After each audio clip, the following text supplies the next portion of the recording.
Hey everybody, Matt Barton here with this week's Broker Minute or Two, starting out the year of 2026. Thought I would start off with something that will hopefully make your life easier. My guess is you may have heard about this but forgot it because I know a lot of people are still not utilizing it, but it is a pro tip when trying to get your transaction and the pertinent information into SkySlope. All right, so uh, let me share my screen here. Now, when we talk about being in the SkySlope console, I want to make a point of differentiation. So when we talk about the SkySlope console, we're talking about this, where you can come in and manage your transactions or your listings. Yours may look a little different than mine because I'm a broker, but generally this is the concept. Unfortunately, when I talk to a lot of people, I say, bring up your SkySlope console, and they go here. There's three entities to SkySlope.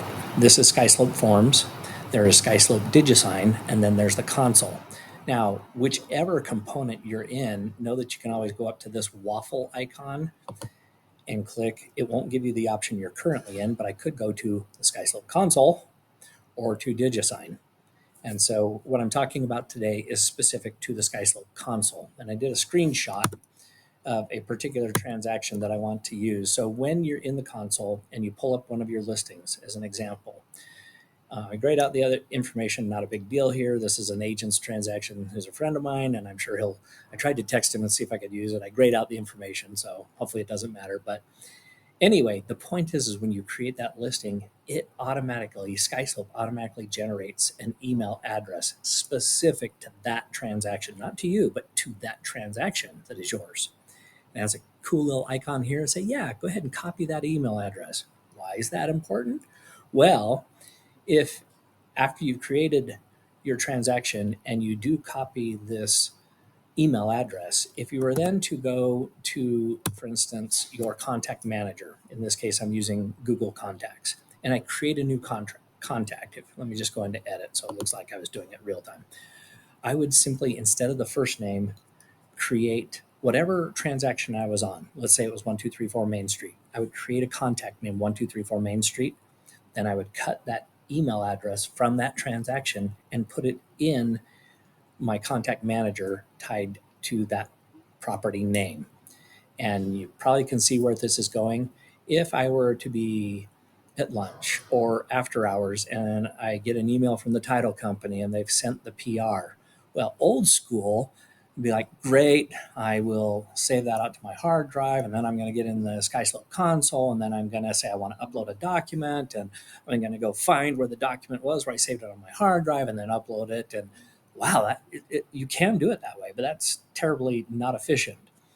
I could take that email with the PDF attached and simply say, forward to 1234 Main Street. And when I do that, there's a contact name 1234 Main Street, and it knows to send it to the property specific transaction, and it will take the attached PDF and upload it as a document automatically. Now, that's for a document. You can also imagine a scenario where you get a crucial text, right?